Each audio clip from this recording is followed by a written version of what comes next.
Assalamualaikum warahmatullahi wabarakatuh. Selamat pagi anak ibu kelas 5.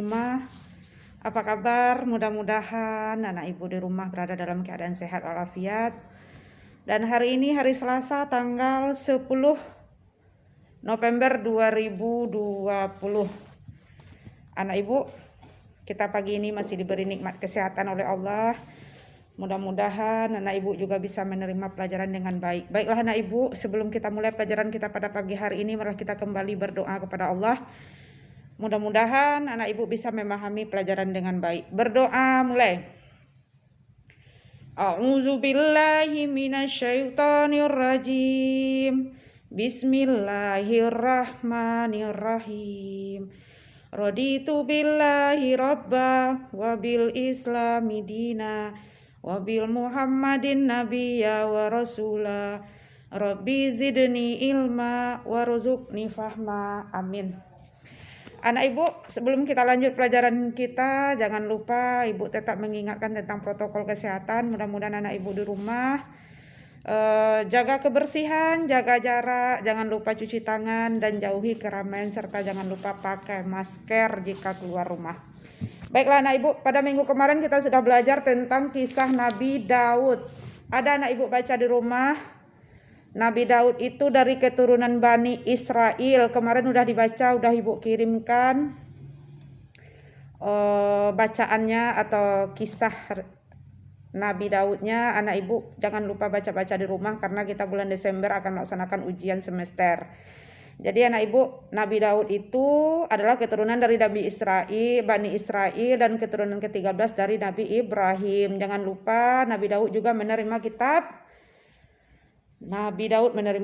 Zabur. Nama raja yang hidup pada zaman Nabi Daud, Raja Jalut dan Raja Talut. Jadi anak ibu jangan lupa itu dipahami. Hari ini kita lanjut, dan juga jangan lupa mukjizatnya Nabi Daud. Dia bisa melunakkan besi. Jadi berbagai macam mukjizatnya tolong jangan dilupakan. Lanjut, hari ini kita belajar tentang kisah Nabi Sulaiman. Anak ibu, Nabi Sulaiman, ibu bacakan dulu yang dalam buku ya nak, supaya anak ibu memahaminya. Nanti ibu kirim foto.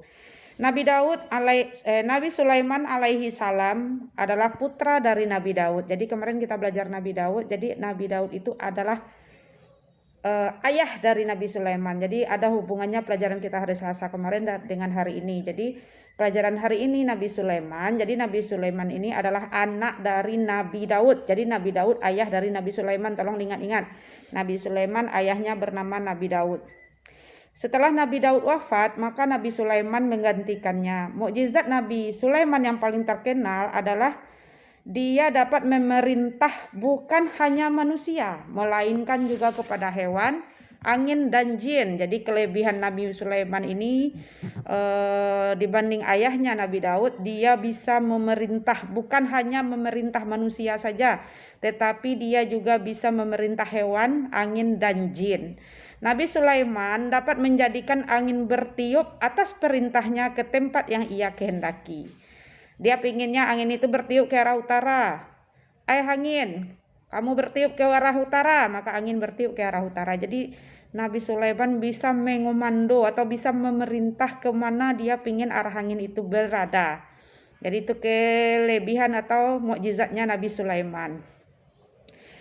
Dan dia juga bisa menundukkan jin-jin untuk melayani Sulaiman. Jadi Nabi Sulaiman bisa memerintahkan jin, hai jin, kamu bangun ini, bangun itu. Bisa dia perintah semaunya terhadap jin. Kita sebagai manusia biasa tidak bisa. Di antara mereka ada yang dapat membangun istana, si jin tadi ya, dan ada yang bisa membangun benteng-benteng. Ada yang bertugas menyelam di laut untuk mengeluarkan mutiara-mutiara dan batu-batu mulia. Allah SWT memberikan kekuasaan kepada Nabi Sulaiman atas setan-setan orang kafir, sehingga ia mampu mengikat mereka untuk mencegah kejahatannya. Sungguh luar biasa Nabi Sulaiman. Bisa memerintah hewan, angin, jin. Bisa mengikat setan-setan yang kafir. Dia ikat setan-setan itu supaya dia tidak berbuat jahat. Allah Subhanahu wa ta'ala juga memberikan mukjizat yang lain kepada Nabi Sulaiman, yaitu Nabi Sulaiman mengerti bahasa binatang. Kita manusia biasa tidak ada yang paham apa yang diucapkan ayam, kucing, kambing, kerbau, dan lain sebagainya. Tak satu pun kita dari manusia yang biasa yang mengetahui bahasanya. Lain halnya dengan Nabi Sulaiman, dia memahami kemampuan bahasa binatang. Dan juga Nabi Sulaiman ini adalah raja atau nabi yang kaya raya yang berkuasa, tetapi dia tetap memiliki sikap rendah hati, patuh dan tunduk kepada Allah Subhanahu wa taala.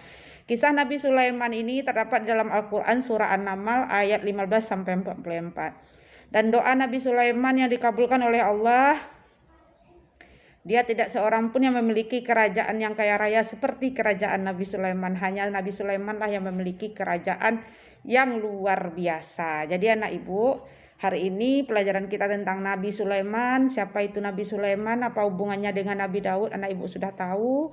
Apa mukjizatnya Nabi Sulaiman? Apa kemampuannya Nabi Sulaiman? Nanti ibu kirimkan catatannya di WA group. Anak ibu tonton video, anak ibu salin, nanti baru ibu kirim latihan. Oke anak ibu. Mudah-mudahan anak ibu bisa memahaminya dengan baik. Jika ada salah dan janggal ibu mohon maaf. Ibu sudahi dengan alhamdulillahirabbil alamin. Assalamualaikum warahmatullahi wabarakatuh.